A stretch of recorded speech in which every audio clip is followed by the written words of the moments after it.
ادھر اس طرف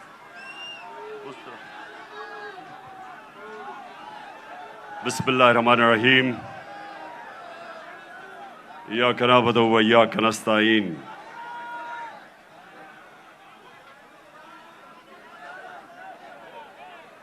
میں آج آپ سب سے جو اندر بھی بیٹھے ہیں اور جو باہر سارے لوگ کھڑے ہیں بیٹھ جاؤ تاکہ وہ دیکھ سکیں. بیٹھ جاؤ نا وہ دیکھ سکیں. جن صاحب بیٹھ جاؤ وہ دیکھ سکیں.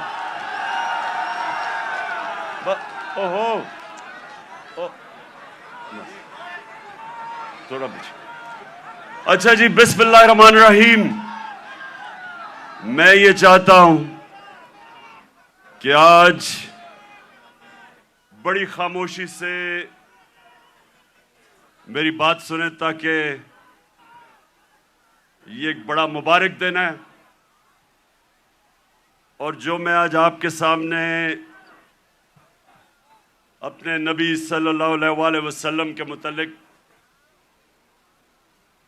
اور آج اس دن کے متعلق جو بات کروں گا, میں چاہتا ہوں ذرا بڑی خاموشی سے, اور آپ نے ایک ایسے میری بات سننی ہے کہ وہ آدمی جو اپنے بچوں کو جس طرح سمجھانے کی کوشش کرتا ہے, سیدھے راستے پہ لگانے کی اپنے بچوں کو کوشش کرتا ہے, جس طرح باپ یا ماں باپ, وہ یہ نہیں کہ ماں باپ نے زندگی میں کوئی غلط کام نہیں کیے, یہ نہیں کہ ماں باپ کوئی فرشتے ہوتے ہیں, لیکن ماں باپ کی ہمیشہ یہ کوشش ہوتی ہے کہ ہم اپنے بچوں کو اپنی غلطیوں سے سیکھ کے ہم بچوں کو وہ سکھائیں تاکہ وہ غلطیاں نہ کریں جو ہم نے زندگی میں کی تھی. تو میری کوشش یہ ہے کہ آج اپنی زندگی جو میں نے 70 سال کی زندگی گزاری ہے, اس سے میں آپ کو, اپنی قوم کو, جس طرح میں اپنے بچوں کو بتاتا ہوں کہ میں نے زندگی سے کیا سبق سیکھے اور میری زندگی سیرت نبی سے بدلی کیسے. میں کوئی اسلام کا اسکالر نہیں ہوں, میں اپنے آپ کو کوئی عالم نہیں سمجھتا, میں اپنے آپ کو ایک طالب علم سمجھتا ہوں جو ہر روز سیکھنے کی کوشش کرتا ہے. لیکن اللہ کا شکر ہے کہ عاشق رسول ہونے کے لیے آپ کو کوئی ڈگری نہیں چاہیے. ہمارے دل میں اگر اس کی اللہ محبت ڈال دیتا ہے تو وہ چاہے ان پڑھ ہو, چاہے کوئی اسکالر ہو, میں سمجھتا ہوں کہ وہ بڑا خوش قسمت انسان ہوتا ہے, کیونکہ اس کی زندگی بدلنی شروع ہو جاتی ہے اگر جب وہ اپنے نبی سے عشق کرتے ہیں اور اس راستے پہ چلیں. تو میں پہلے آپ کو یہ واضح کر دوں کہ میں صرف اپنی زندگی کے تجربے سے آپ کو آج بات کر رہا ہوں اس مبارک دن پہ, کیونکہ دیکھیں میں نے ہر قسم کی زندگی دیکھی ہے. کرکٹ سٹار, گلیمر, مغربی زندگی, اپنا ملک, ہر قسم کی میں زندگی پہ دیکھ کے تو آج آپ سے بات کر رہا ہوں. سب سے پہلے ابھی آپ نے جو یہ فلم دیکھی, اس میں دنیا کی تاریخ کا سب سے بڑا انقلاب آپ نے دیکھا. دنیا کی تاریخ میں کبھی اتنا بڑا انقلاب نہیں آیا. 622 سب یہ تاریخ یاد کر لیں کہ 622 میرے پیارے نبی صلی اللہ علیہ وسلم ہجرت کرتے ہیں مدینہ، 632 وہ دنیا سے چلے جاتے ہیں، پردہ کر دیتے ہیں۔ ان 10 سالوں کے اندر دنیا کی تاریخ بدل جاتی ہے۔ تو جو میں اپنے نوجوانوں کو آج، اپنی یوتھ کو، اپنے بچوں کو، ساروں کو جو میں آپ کے ذہن میں آج ایک چیز ڈالنا چاہتا ہوں کہ وہ کیا تبدیلی آئی ان لوگوں میں جو ابھی آپ نے فلم میں پہلے دیکھا کہ جن کی کوئی حیثیت نہیں تھی، جہالت تھی، 2 سپر پاورز، ایک مغرب میں اور ایک مشرق میں، کوئی بھی حیثیت ان لوگوں کی نہیں تھی۔ 10 سالوں میں یہ قوم بدلی اور انہوں نے دنیا کی امامت کی، جو آپ نے بعد میں دیکھا کہ ساری دنیا میں چھا گئے۔ تو وہ کیا چیز تھی؟ وہ ہمارے نبی صلی اللہ علیہ وسلم نے کس طرح ان لوگوں کو تبدیل کیا، کیسے ان کے کیریکٹر بدل گئے، کیسے لیڈرز بن گئے سب۔ مجھے افسوس سے کہنا پڑتا ہے کہ نہ ہمارے ملک میں، جو واحد ملک اسلام کے نام پہ بنا تھا، نہ ہی مسلمان دنیا پہ اس پہ کام ہو رہا ہے۔ ہمارے نوجوانوں کو، بچوں کو اسکولوں میں پتہ چلنا چاہیے کہ انہوں نے کیسے انسانوں کو تبدیل کیا۔ قرآن میں اللہ کہتا ہے، میں کبھی کسی قوم کی حالت نہیں بدلتا جب تک وہ قوم خود اپنی حالت بدلنے کی کوشش نہیں کرتی۔ وہ قوم کی حالت بدل گئی کیونکہ لوگوں نے اپنے آپ کو بدل لیا اور لیڈرز بن گئے۔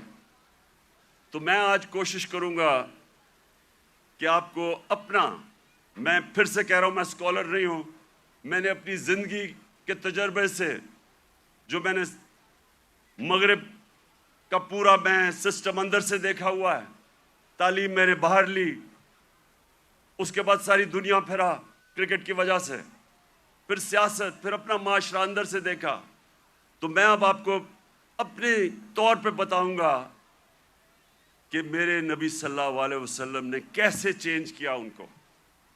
وہ لوگ پھر سے جن کی کوئی حیثیت نہیں تھی، انہوں نے دنیا کی لیڈرشپ سنبھال لی، اور آج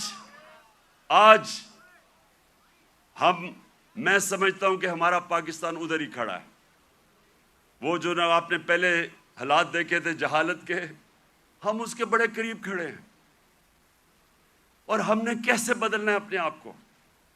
اگر ہم نے دنیا میں عزت سے رہنا ہے، اور اگر جو بہت بڑی خواب تھی پاکستان کی، علامہ اقبال،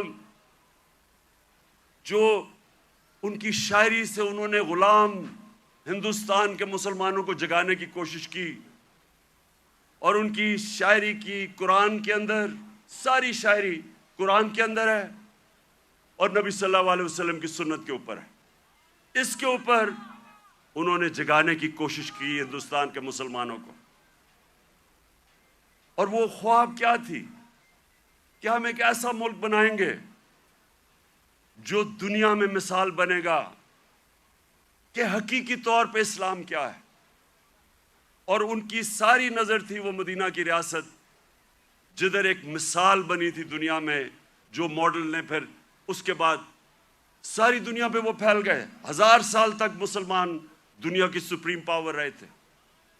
تو وہ میں پھر بھی میں پوری عاجزی سے کہتا ہوں کہ میں کوئی اسکالر نہیں ہوں، میں صرف اپنے تجربے سے اب بات کروں گا۔ دیکھیں، سب سے پہلے کیا ہوا، انہوں نے کیسے انسانوں کے کیریکٹر بدلے۔ انہوں نے کیا انہوں نے سب سے پہلے انسانوں کو آزاد کیا، ذہنی طور پہ آزاد کیا، اندرونی طور پہ آزاد کیا، کیونکہ آزاد ذہن ہی بڑے کام کرتے ہیں۔ غلام ذہن کبھی کوئی چیز ایجاد نہیں کرتے۔ انوویشنز، انوینشنز نئی ایجاد جو چیزیں ہوتی ہیں وہ آزاد مائنڈ کرتے ہیں, غلام نہیں کر سکتا. ایک غلام اچھا غلام ہی بنتا ہے, کاپی کرتا ہے. آزاد ذہن بڑے کام کرتا ہے, اور اس کی وجہ کئی 100 سال تک سارے دنیا کے ٹاپ سائنٹسٹ مسلمان تھے, اور وہ اس کی بنیاد رکھی گئی مدینہ میں. تو سب سے پہلے انہوں نے کیا کیا؟ میری زندگی میں جو سب سے بڑی رکاوٹ ایک انسان کی پرواز میں ہے وہ ہے خوف.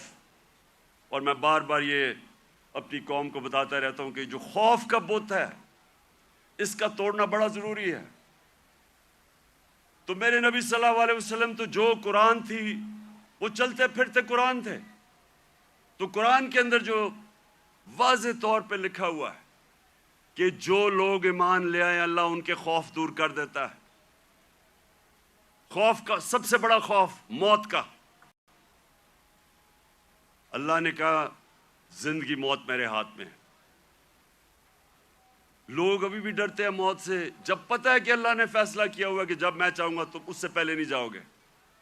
عزت ذلت اللہ کے ہاتھ میں. لوگ ڈرتے ہیں کہ ہم ذلیل ہو جائیں گے. میں جب سے سیاست شروع کی لوگ مجھے کہتے تھے جی سیاست بہت بری چیز ہے, آپ کو ذلیل کر دیں گے وہ. اور پھر رسک, لوگ اپنی نوکریاں نہیں چھوڑتے, غلط کام کرتے ہیں, غلط آرڈر لیتے ہیں صرف اس لیے کہ جی میری نوکری نہ چلی جائے, میرا رسک نہ چلا جائے. اللہ نے کہا وہ میرے ہاتھ میں ہے. یہ بڑا امپورٹنٹ ہے آپ کے لیے سمجھنا کہ وہ کیسے چینج آئے مدینہ کے لوگوں. وہ آزاد ہو گئے, ان کی پرواز اوپر جانی شروع ہو گئی. میں اپنی زندگی سے آپ کو بتاؤں, جیسے جیسے اللہ نے, اور جو اس کا سب سے بڑا تحفہ ہے ایمان کا, جیسے جیسے میں نے نبی صلی اللہ علیہ وسلم کی زندگی کو پڑھنا شروع کیا, سیرت نبی کو سمجھنا شروع کیا, تو یہ آہستہ آہستہ میرے بت ٹوٹتے گئے. یہ نہیں کہ میرے میں بھی خوف نہیں تھا, میرے میں بھی خوف تھا. مجھے بھی یہ ہوتا تھا کہ جی لوگ مذاق اڑائیں گے, لوگ ہنسیں گے آپ کے اوپر. مجھے بھی میں تو بلکہ زیادہ, مجھے بچپن میں بہت ہی شرم آتا تھا, تقریر ہی نہیں ہوتی تھی لوگوں کے سامنے.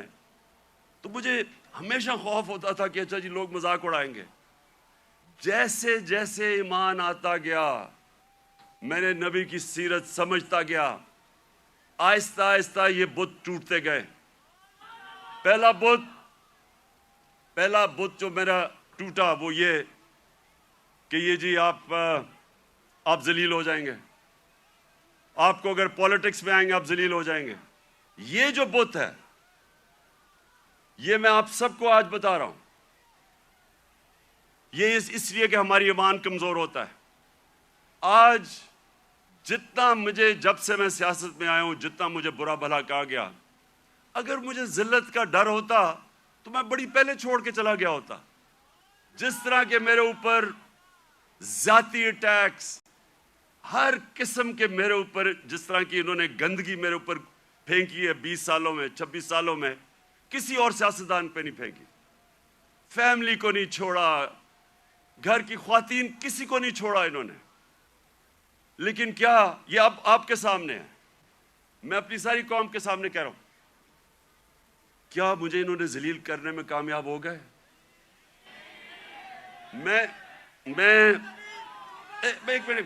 میں آپ کو آج سب کو کہہ رہا ہوں, پچھلے 6 مہینے میں جتنی مجھے اللہ نے عزت دیا, مجھے ساری زندگی میں کبھی اتنی عزت نہیں ملی.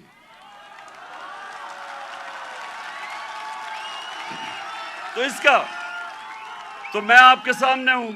سنیں غور سے سنیں. یہ جلسہ نہیں ہے, یہ غور سے سنیں, کیونکہ میں نے آج آپ کو اپنی زندگی سے سمجھا رہا ہوں کہ اگر انسان کے ہاتھ میں ذلت ہوتی تو آج میں بڑا ذلیل ہو چکا ہوتا. میڈیا یہ کنٹرول کرتے ہیں, میڈیا کو پیسے یہ دیتے ہیں, لفافے دیتے, مجھے تو ذلیل ہو جانا چاہیے تھا. میں اس لیے اپنی قوم کو کہہ رہا ہوں کہ کبھی اپنے یہ جو بت ہے کہ جی مجھے کوئی ذلیل کر دے گا, یہ یاد رکھے اللہ نے اپنے ہاتھ میں رکھی ہوئی عزت اور ذلت. دوسری چیز موت کا ڈر. سب کی طرح مجھے بھی موت کا ڈر تھا. میں جب پالیٹکس میں آیا اس سے پہلے میں نے اس خوف کے اوپر قابو پایا، کیونکہ میرا ایمان جیسے جیسے مضبوط ہوتا گیا میرا یہ خوف جاتا گیا، اور میں جب اس نتیجے پہ آیا کہ جب اللہ کا فیصلہ ہوگا اس سے پہلے مجھے کوئی نہیں لے جا سکتا، تب میں سیاست میں آیا۔ میں کینسر ہاسپٹل میں 5 سال میرا آفس تھا، میں نے جب کینسر ہاسپٹل بنایا 5 سال میرا آفس تھا وہاں۔ اپنے سامنے میں نے دیکھا 3 میرے دوست وہاں آئے اچھے بھلے چیک اپ کروانے کے لیے، اور 6 مہینے میں تینوں چلے گئے۔ تو یہ جو ہم سمجھتے ہیں کہ ہم اگر سیف کھیلیں گے تو شاید ہم موت سے بچ جائیں گے، یا کہ ہم اگر اپنے ایمان کے مطابق چلیں گے تو شاید جلدی موت آ جائے، یہ غلط فہمی میں نکال دیں اپنے ذہن سے۔ یہ سب سے بڑا خوف ہے، اور یہ انسان کو روکتا ہے بڑے کاموں سے۔ اور تیسری چیز یہ رسک، کہ جی میری نوکری چلی جائے گی، پیسہ کدھر سے آئے گا؟ محنت انسان کرتا ہے، فیصلہ اللہ کرتا ہے۔ تو یہ جو 3 چیزیں ہیں یہ انسان کو آزاد کر دیتی۔ اور پھر جو بڑا بت ہے، میں کا بت، جو انسان اپنے سے باہر نہیں نکلتا، جو سب سے بڑی جہاد ہے، جہاد اکبر، اپنی نفس کے خلاف، اپنی میں کو کنٹرول کرنے کے لیے، یہ بہت بڑا بت ہے۔ اپنی ذات کے لیے، اپنے آپ کے لیے انسان سمجھتا نہیں ہے کہ اس کو اللہ نے کتنا بڑا مقام رکھا ہے۔ اس کی ویژن، جو انسان اپنے لیے زندگی گزارتا ہے وہ چھوٹا سا انسان بن جاتا ہے۔ جتنا مرضی اللہ اس کو نواز دے، جتنے مرضی پیسے دے دے، علم دے دے، جو اپنی ذات کے لیے زندگی گزارتا ہے وہ آج تک دنیا کی تاریخ میں بڑا انسان نہیں بن سکا۔ لوگ کس کو یاد رکھتے ہیں؟ ہم بڑے ہو رہے تھے لاہور میں تو سارے گنگا رام کو یاد رکھتے تھے۔ گنگا رام کو کیوں؟ اس نے ہسپتال بنایا تھا انسانوں کے لیے۔ سارے جو اللہ کے برے صغیر میں بڑے بڑے جو صوفی آئے، ولی اللہ آئے، آج بھی ان کے مزاروں پہ دیکھیں لاکھوں لوگ جاتے ہیں۔ کیوں جاتے ہیں؟ کیونکہ وہ انسانوں کے لیے آئے تھے، وہ سب عاشق رسول تھے، وہ سارے ان کی زندگی انسانوں کے لیے تھی، اور انسان ان سے پیار کرتے ہیں، عزت دیتے ہیں۔ سو یہ جو بت ہے، جب انسان اپنے سے باہر نہیں نکل سکتا، تو میرے نبی صلی اللہ علیہ وسلم نے مدینہ میں اس طرح لوگوں کو آزاد کیا۔ پھر انہوں نے معاشرے کو چینج کیا۔ انہوں نے، اب کیونکہ میں نے برطانیہ کا نظام دیکھا ہے، ادھر میں نے اندر سے کئی سال رہا اور وہاں سسٹم سٹڈی کیا، یونیورسٹی وہاں گیا۔ اب دیکھیں انہوں نے مدینہ میں سب سے پہلے چیز کیا کی؟ انہوں نے سب سے پہلے عدل اور انصاف قائم کیا۔ یہ آپ کے لیے بڑا امپورٹنٹ ہے سمجھنا۔ عدل اور انصاف کا مطلب ہوتا ہے rule of law. Rule of law کا مطلب ہوتا ہے سب لوگوں کے لیے ایک قانون، قانون کے سامنے سب ایک برابر، کوئی قانون سے اوپر نہیں ہے۔ یہ بڑا ضروری ہے آپ کو سمجھنا، کیونکہ بدقسمتی سے پاکستان میں ہم نے رول آف لا دیکھا ہی نہیں ہے۔ میں جب شروع میں گیا برطانیہ تو پہلی دفعہ میں نے رول آف لا دیکھا، کوئی قانون کے اوپر نہیں۔ وہ جا رہا، ان کا جو پرائم منسٹر ہے اس کی جرت نہیں ہے قانون توڑنے کی۔ ہم نے جب شروع میں دیکھا، جو ان کا برطانیہ کا جو شہزادہ تھا پرنس چارلز، اس کو ٹریفک وارڈن نے روک کے فائن کر دیا، وہ سپیڈ کر رہا تھا۔ وہاں کوئی قانون سے اوپر نہیں تھا۔ ابھی آپ نے دیکھا کہ برطانیہ کا پرائم منسٹر، جو کہ باہری اکثریت سے جیتا تھا، اس کو صرف نکال دیا گیا اس وجہ سے کہ انہوں نے کہا کہ اس نے جو لوگوں کے لیے قانون بنایا تھا سوشل ڈسٹنسنگ کا کرونا کے دوران، اس نے اس کے اوپر عمل نہیں کیا، اس پہ نکال دیا۔ قانون کی بالادستی اور یہ میرے نبی صلی اللہ علیہ وسلم نے مدینہ میں کہا کہ میری بیٹی بھی اگر جرم کرے گی تو اس کو سزا ملے گی، کوئی قانون سے اوپر نہیں ہے۔ انہوں نے جو عدل اور انصاف کا نظام قائم کیا، یہ یاد رکھیں کہ پہلے عدل اور انصاف آیا پھر خوشحالی آئی، یہ نہیں کہ پہلے خوشحالی آئی اور پھر انصاف ہوا۔ انصاف کی وجہ سے خوشحالی آتی ہے معاشرے میں۔ جو آج دنیا کے اندر ایک انڈیکس ہے، اسے کہتے ہیں رول آف لا انڈیکس، کہ کن معاشروں میں دنیا میں قانون کی بالادستی ہے اور کن معاشروں کے اندر جنگل کا قانون ہے، یعنی جس کی لاٹھی اس کی بھینس۔ آپ کو حیرت ہوگی سن کے کہ جس ملک پہ سب سے زیادہ قانون کی حکمرانی ہے، یعنی انصاف ہے، جو مدینہ کی ریاست میں قائم کیا گیا، وہ ہے سوئٹزرلینڈ۔ سوئٹزرلینڈ میں 99.9% رول آف لا انڈیکس ہے، یعنی مکمل انصاف ہے۔ وہاں کوئی انسان قانون کے اوپر نہیں ہے۔ سب سے خوشحال جگہ ہے سوئٹزرلینڈ، وسائل ہے ہی نہیں۔ اور سب سے کم رول آف لا انڈیکس پہ کون ہے؟ نائجیریا، 7%۔ وہ ہے تقریباً 100%، وہ ہے 7%۔ نائجیریا سب سے زیادہ افریقہ میں تیل نائجیریا میں ہے، اسے تو بڑا امیر ہونا چاہیے وسائل کے حیثیت سے۔ سوئٹزرلینڈ میں تو سوائے گائے اور پہاڑوں کے ہے ہی کچھ نہیں، وہ سب سے خوشحال ہے۔ اور نائجیریا میں سب سے زیادہ غربت ہے، کیونکہ قانون ہی نہیں ہے، انصاف ہی نہیں ہے۔ وہاں بھی اوپر تکڑے لوگ بیٹھے ہوئے ہیں جو کہتے ہیں ہم قانون کے اوپر ہیں، قانون صرف کمیوں کے لیے ہے۔ ادھر بھی کوئی وہ ملک جدھر افریقہ میں سب سے زیادہ تیل ہے، وہاں غربت ہے، کیونکہ صرف 7% رول آف لا انڈیکس ہے۔ اور آپ کو افسوس ہوگا کہ تقریباً ساری مسلمان دنیا 20% سے کم ہے، پاکستان بھی 10% سے کم ہے۔ ہمارا یہ حال ہے، تو کیسے خوشحالی آئے گی؟ کیونکہ ہم نے جو میرے نبی صلی اللہ علیہ وسلم نے مدینہ کی ریاست میں جو پرنسپل سیٹ کیے تھے، نمبر 1 تھا انصاف۔ وہ آپ کے سامنے تماشا ہو رہا ہے ملک میں، جو طاقتور ہے وہ اپنا ہی پروسیکیوٹر بھی رکھ رہا ہے، نیب کا ہیڈ بھی اپنا، FIA بھی، اور بچتے بھی جا رہے ہیں۔ اور جیلوں کے اندر پھنسے ہوئے بیچارے غریب لوگ، آپ جیلوں والے جو غریب لوگ ہیں انہیں بھی کہیں جی اپنا پروسیکیوٹر لا لیں، وہ سارے بچ جائیں گے۔ اور پھر یہ بار بار میں اپنی قوم کو وہ حدیث سناتا ہوں کہ میرے نبی نے کہا، نبی صلی اللہ علیہ وسلم نے کہا کہ تمہارے سے پہلے بڑی قومیں تباہ ہوئیں جدھر چھوٹے چوروں کو جیلوں میں ڈالتے تھے اور بڑے ڈاکوؤں کو آپ پکڑتے نہیں تھے۔ یہ تباہی کا انہوں نے بتایا۔ اور آج آپ دنیا میں دیکھ لیں، جو ملک بڑے ڈاکوؤں کو نہیں پکڑ سکتا وہ غریب ہیں سارے، وسائل کے باوجود۔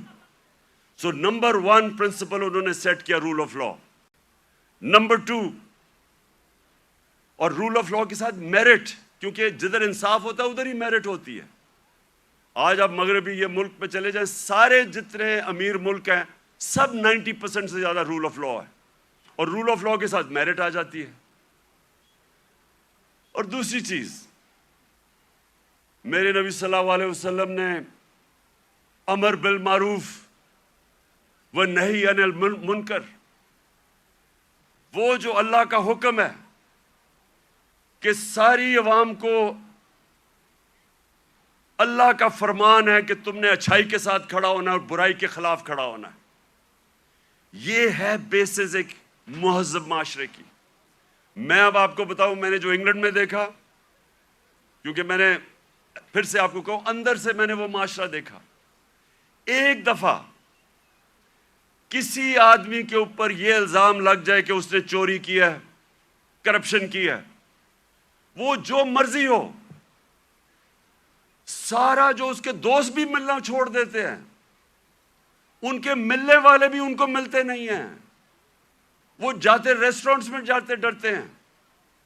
کیوں؟ ہمارے وہ جو باہر گئے ہوئے ان کو واضح پڑتی ہیں جو ہمارے باہر بیٹھے ہوئے ہیں کیوں آوازیں پڑتی ہیں؟ کیونکہ سنیں کیوں پڑتی ہے؟ کیونکہ وہ اس معاشرے میں ہوتا ہی ایسے ہے. اگر کسی کے اوپر یہ لگ جائے کہ اس نے پبلک کا پیسہ چوری کیا ہے، کرپشن کا مطلب ہوتا ہے پبلک کا پیسہ چوری کرنا، وہ کہیں نکل ہی نہیں سکتا، کیونکہ وہ قوم امر بالمعروف پہ چلتی ہے. ایک میں آپ کو مثال دیتا ہوں. امریکہ کے اندر ایک تھا برنی میڈوف، اربوں ڈالر پتی تھا.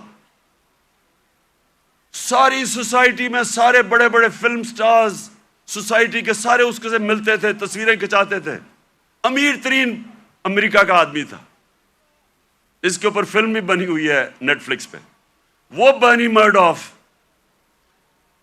کئی سالوں کے بعد پتا چلا جناب اس نے فراڈ سے پیسہ بنایا تھا. پتا چلا کہ اس نے فراڈ سے پیسہ بنایا تھا. لوگوں کو تو چھوڑے نا کہ لوگ اس سے سارے دنیا بھاگ گئی اور وہ جیل میں چلا گیا. اس کی بیوی نے اس کو طلاق دے دی. اس کے ایک بیٹے نے خودکشی کر لی کہ میں دنیا کے سامنے نہیں جا سکتا. اس کا دوسرا بیٹا گھر کے اندر بند ہو گیا، 2 سال میں بیمار ہو کے مر گیا. کیونکہ ہم پبلک کے سامنے کیسے جائیں گے؟ سنگاپور کے اندر ہمارے ساتھ تقریباً ہماری تھوڑی دیر کے بعد آزاد ہوا تھا. سنگاپور کے پاس ایک ایسا پرائم منسٹر آ گیا، لی کوان یو. اس نے آتے ساتھ ہی قانون کی بالادستی قائم کی. سنگاپور اور پاکستان کا ایک ہی جتنا تھا ہمارا جو اوسط آمدنی پر کیپٹا انکم ہماری اور سنگاپور کی ملتی تھی، ایک ہی جتنی تھی. آج 60 کی دہائی میں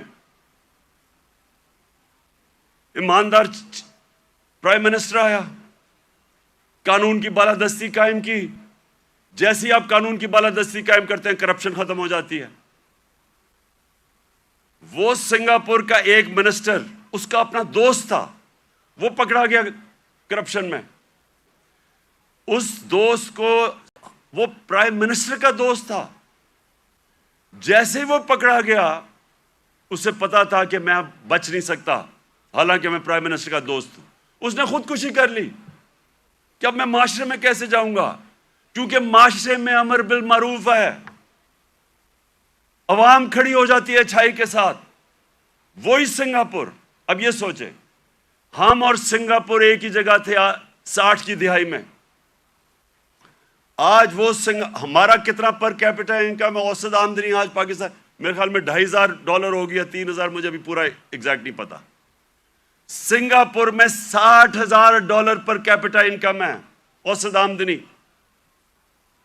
تو پہلے انصاف اور اس کے بعد خوشحالی اور معاشرے کی ذمہ داری ڈال دی میرے نبی صلی اللہ علیہ وسلم نے امر بالمعروف پہ. تیسری چیز، انہوں نے اپنے معاشرے کے اندر مدینہ کی ریاست میں کیا کیا؟ تعلیم کی ایمرجنسی لگا دی. جنگ بدر کے بعد جو قیدی مکہ کے قیدی تھے ان کو واپس کے پیسے لے سکتے تھے، کیونکہ مسلمان تو غریب تھے تب.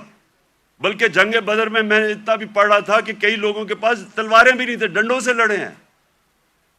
تو وہ تو قیدیوں کو واپس کر کے پیسے لے سکتے تھے، ہتھیار خرید سکتے تھے. دنیا کے عظیم لیڈر نے کہا نہیں، جو 10 مسلمانوں کو پڑھا لکھا دے گا اس کو ہم آزاد کر دیں گے. تعلیم کے اوپر زور دیا. چائنا بھی جانا پڑے تعلیم حاصل کرنے کے لیے تو جاؤ. جب سے تم پیدا ہوتے ہو اور جب تک قبر میں نہیں جاتے علم حاصل کرو. اس لیے صدیوں تک ٹاپ سائنسدان مسلمان تھے. تعلیم کے بغیر معاشرہ اوپر نہیں جاتا.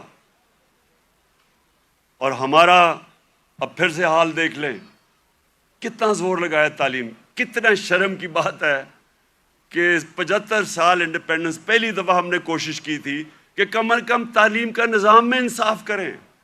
نہیں تو امیر کے لیے تھوڑے سے 8 لاکھ امیروں کے لیے انگلش میڈیم، باقیوں کے لیے اردو میڈیم. وہ بیچارے پڑھ کے بھی اوپر نہیں آ سکتے تھے. ایک تعلیمی نظام جو غریب کو غریب کرتا تھا، جو ملک میں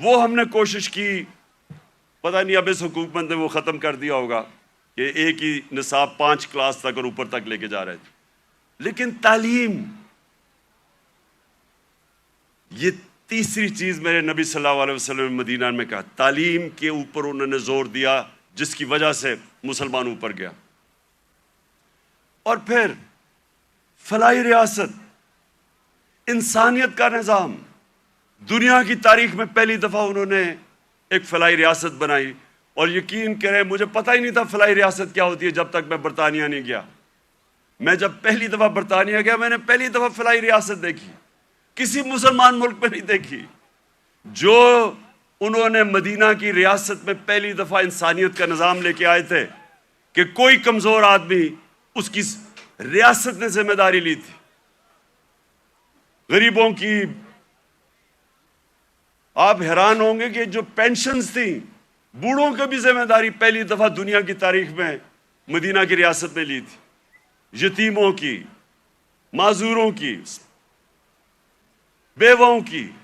ایسا نظام کبھی پہلے نہیں آیا تھا۔ تو اسٹیٹ نے انسانیت کا نظام لے کے آیا، اور مجھے افسوس سے کہنا پڑتا ہے کہ آج آپ یورپ چلے جائیں، میں نے اسکینڈینیویا جو بہترین، میں سمجھتا ہوں کہ اس نظام کے قریب مدینہ کے ریاض جو میں نے دیکھا ہے وہ ڈینمارک، سویڈن، ناروے۔ آپ وہاں دیکھیں، آپ اپنے پاکستانی رہتے ہیں وہاں، ان سے پوچھے تو صحیح کہ انسانیت کیا ہوتی ہے۔ میں بار بار کہتا ہوں، وہ اپنے جانوروں کا ہمارے سے بہتر دھیان رکھتے ہیں۔ وہ حضرت عمر کا قول تھا کہ اگر کتا بھی بھوکا مرے میری ریاست میں تو میں ذمہ دار ہوں۔ آج ادھر آپ دیکھ لیں، ان کا RSPC ہے، کتے آپ کو سڑکوں پہ نہیں نظر آئیں گے، وہ ان کو ہومز دیتے ہیں، ان کو کھلاتے ہیں پلاتے ہیں۔ یعنی وہ جو ہم نے دنیا میں شروع کیا تھا، جو میرے نبی صلی اللہ علیہ وسلم نے انسانیت کا نظام دنیا میں شروع کیا تھا، وہ آج ان ملکوں میں مل رہے ہیں جو مسلمان نہیں ہیں۔ اور یہ یاد رکھیں، یہ کبھی نہیں ہمیں بھولنا چاہیے کہ اللہ نے خطاب میرے نبی صلی اللہ علیہ وسلم کو رحمت للعالمین کہا تھا، سب انسانوں کے لیے رحمت بن کے آئے تھے، جس طرح میرا رب رب العالمین ہے۔ اس کا کیا مطلب ہے؟ سب سے پہلے تو جو میثاق مدینہ تھا، انسانوں کو اکٹھا کیا گیا۔ جو میثاق مدینہ چارٹر، مدینہ کا جو چارٹر تھا، جو پہلی کانسٹیٹیوشن تھی، بلکہ دنیا میں کہتے ہیں کہ دنیا میں پہلی کانسٹیٹیوشن تھی، اس میں انسانوں کو اکٹھا کیا گیا۔ وہاں عیسائی تھے، وہاں مسیح برادری تھی، وہاں یہودی تھے، ان سب کو اکٹھا کیا گیا۔ انسانوں کو تقسیم نہیں کیا گیا، اکٹھا کیا گیا۔ تو یہ لیڈر کی نشانی ہوتی ہے کہ لوگوں کو، انسانوں کو اکٹھا کرتا ہے، تقسیم نہیں کرتا۔ لیکن اس کا ایک اور بھی مطلب ہے کہ جو بھی معاشرہ میرے نبی صلی اللہ علیہ وسلم کے احکامات پہ چلے گا، جو بھی ان کی سیرت پہ چلے گا، وہ مسلمان ہیں یا نہیں ہیں، اللہ کی ان کی برکت آ جائے گی ان کے اوپر، کیونکہ وہ رحمت للعالمین تھے۔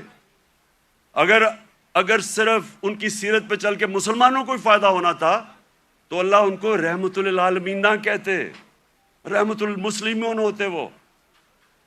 تو اس لیے آج اگر آپ دیکھتے ہیں ملکوں کی خوشحالی، آپ دیکھیں کہ کتنی طور پہ وہ میرے نبی صلی اللہ علیہ وسلم کی سیرت پہ چل رہے ہیں۔ آپ کو حیران ہوں گے کہ جب ہم نے بھی شروع میں پڑھا، ہم بھی حیران ہوئے۔ میں نے بہت پہلے پڑھا، محمد عبدو بڑا اسکالر تھے، بہت بڑے عالم تھے اسلام کے۔ وہ جب پہلی دفعہ یورپ کوئی 125 سال پہلے گئے اور مصر سے گئے، تو جب وہ مصر واپس آئے، انہوں نے کیا کہا؟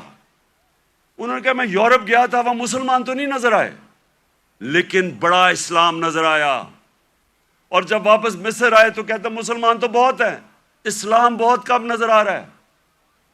تو ہم پاکستانی جدھر آج کھڑے ہیں، ہمارے پاس ایک راستہ ہے، اور میں اس لیے آج میں چاہتا ہوں کہ اس مبارک دن ہم عشق کرتے اپنے نبی صلی اللہ علیہ وسلم سے، لیکن ہم انہوں نے جو ان کی سیرت پہ عمل نہیں کرتے، اور اس کی وجہ سے ہمارے حالات اچھے نہیں ہیں۔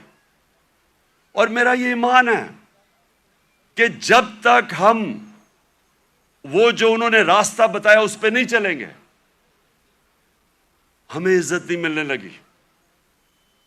پرائم منسٹر باہر جاتا ہے اور بھیک مانگ رہا ہوتا ہے، جی مجھے پیسے دے دو نہیں تو ہمارا ملک تباہ ہو جائے گا۔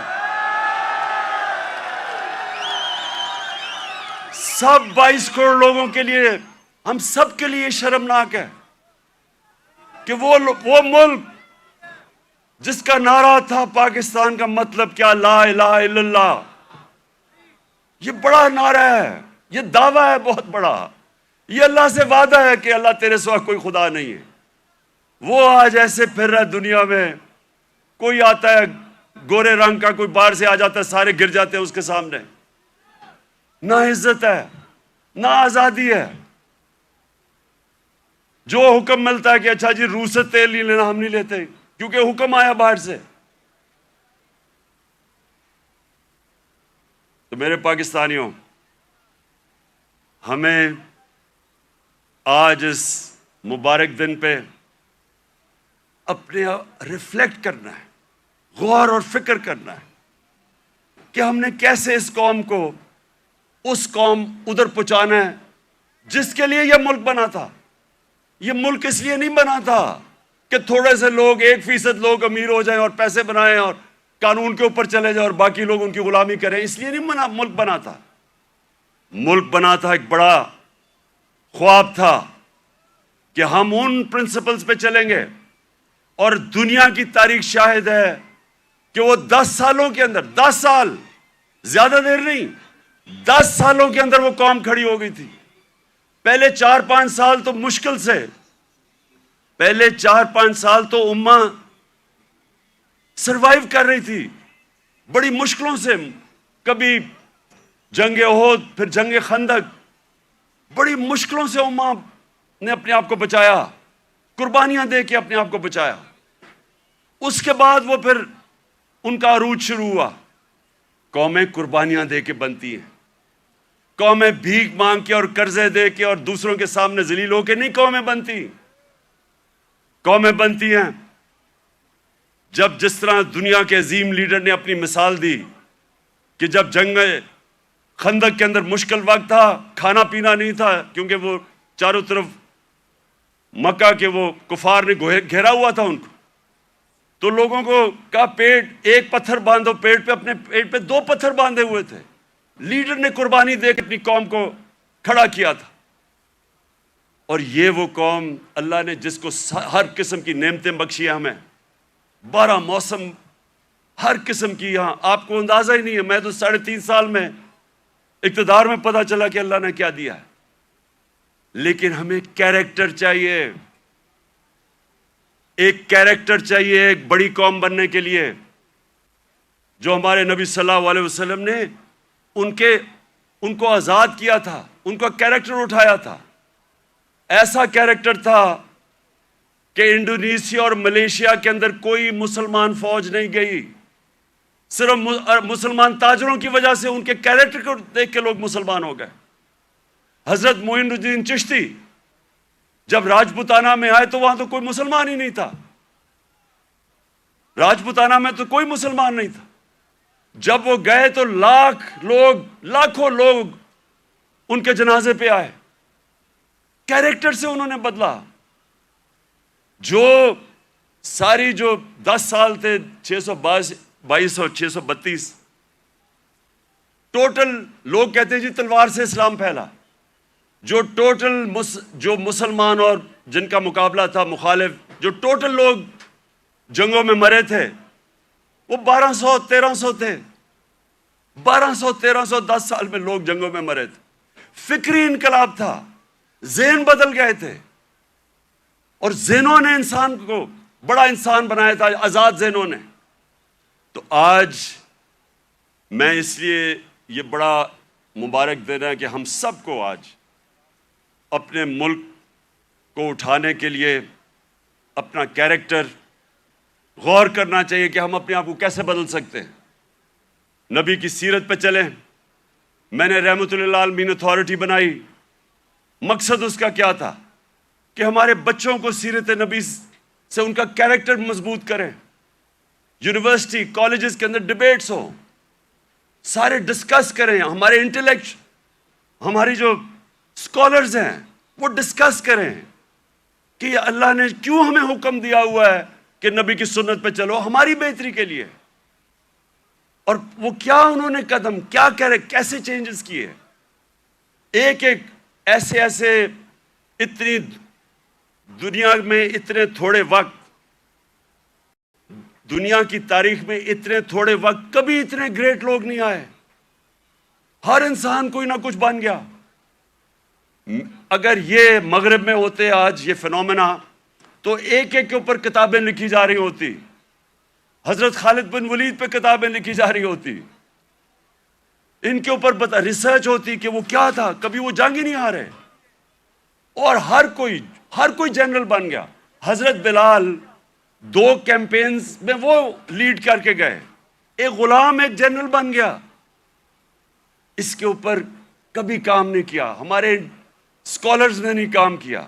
رحمت اللہ عالمین اتھارٹی کا مطلب ہی یہ تھا کہ اسکالرشپ آئے اور وہ کام کرے اس پہ، تاکہ اپنے یوتھ کو تو بتائے، کیونکہ اگر آپ نہیں بتائیں گے ان کے اوپر تو مغربی کلچر کی جلغار ہوئی ہے۔ موبائل فون سے بچوں کو وہ مٹیریل مل رہا ہے جو انسانی تاریخ میں نہیں بچے اب کو ملا۔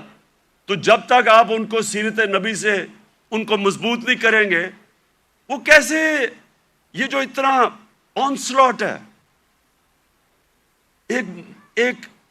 ایک وہ کلچر کا جو بالکل مختلف ہے ہمارے دین سے، ہماری تاریخ سے، ہمارے کلچر سے، وہ کیسے مقابلہ کریں گے ان کو جب تک ان کو آپ مضبوط نہیں کریں گے۔ وہاں تو جو کلچر آ رہا ہے ٹیلی فون سے، میں ابھی آپ کو بتا دیتا ہوں، وہ یہ کہہ رہا ہے کیونکہ ٹیکنالوجیکلی وہ اتنے آگے نکل گئے ہیں، اس کا مطلب ہر چیز میں وہ آگے ہیں، اس کا مطلب ہمارا دین بھی آؤٹ ڈیٹ ہو چکا ہے، ہمارا کلچر بھی آؤٹ ڈیٹ ہو چکا ہے۔ تو بیچارے ان کو کاپی کرنا شروع کر دیتے ہیں بچے، اور غلطی ہماری ہے کیونکہ ہم ان کو بتا ہی نہیں سکے کہ دوسرا ہمارا ہے کیا، جو علامہ اقبال کوشش کرتے رہے۔ تو یہ رحمت اللہ عالمین اتھارٹی کا مقصد ہی یہ تھا کہ ہم ابھی سے اپنے بچے، کالج اسٹوڈنٹس، یوتھ، ان کو تیار کریں کہ 21ویں صدی میں آپ نے کیسے آپ نے فیس کرنا دنیا کو۔ ماں خاص طور پہ ماؤں کے اوپر جو اب پریشر ہے، مجھے تو پتہ ہے کیا پریشر پڑا ہوا ہے یہ موبائل فون کی وجہ سے، جو بچوں کے لیے اب آ گیا۔ تو اس لیے میں آج اس دن پہ اپنی ساری یوتھ کو کہتا ہوں کہ اگر ابھی تک ہمارے ایجوکیشن سسٹم آپ کو تعلیم نہیں دے سکا جو آپ کو ملنی چاہیے، اور انشاءاللہ ہم جب بھی واپس آئیں گے اور اللہ نے جب کیا تو رحمت اللہ عالمین اتھارٹی کو ریوائیو کریں گے، اسکالرشپ ریوائیو کریں گے، بچوں کو تیار کریں گے۔ اور میں یہ چاہتا ہوں، دیکھیں آخری بات میری جو آخری بات ہے وہ یہ سن لیں، یہ تو اللہ کا سب سے بڑا تحفہ ہے کہ وہ کسی کو ایمان دیتا ہے یا نہیں دیتا۔ کوئی کسی کو زبردستی دین میں نہیں لا سکتا، لیکن ہمارا فرض یہ ہے کہ کم از کم ہم اپنی یوتھ اور بچوں کو ان کی فاؤنڈیشن تو بنا دیں، ان کی بنیاد تو رکھ دیں، ان کو بتا تو دیں کہ آپ کا دین، اور خاص طور پہ شروع ہمیشہ سیرت نبی سے کریں، اس کے بعد قرآن کی تعلیم دیں۔ سیرت نبی ایک ایسی چیز ہے جو میں اپنے آپ سے کہہ رہا ہوں کہ میری تو پہلے مجھے نبی کی سیرت میں نے پڑھی اور سمجھی، ان کی تاریخ، ان کی زندگی، پھر مجھے قرآن کی سمجھ آئی۔ اس سے پہلے مجھے قرآن کی سمجھ ہی نہیں آتی تھی۔ تو جب تک مجھے سیرت نہیں پڑھی پھر مجھے سمجھ آنی شروع ہوئی۔ تو دونوں پڑھانی چاہیے، لیکن ابھی سے ہی ہمیں میں اپنے یوتھ کو اب کہتا ہوں کہ کتابیں پڑھیں، نبی صلی اللہ علیہ وسلم کی زندگی پڑھیں، سمجھیں کہ وہ دنیا میں کیا ہوا تھا۔ کبھی دنیا کی تاریخ میں ایسا فنومنا نہیں آیا اور اس کے بعد جو پھر اللہ آپ کو ہدایت کرتا ہے نہیں وہ آپ کی قسمت ہے, لیکن کم از کم اس سے آپ تیار ہو جائیں گے دنیا 21ویں صدی کا مقابلہ کرنے کے لیے. بہت بہت شکریہ.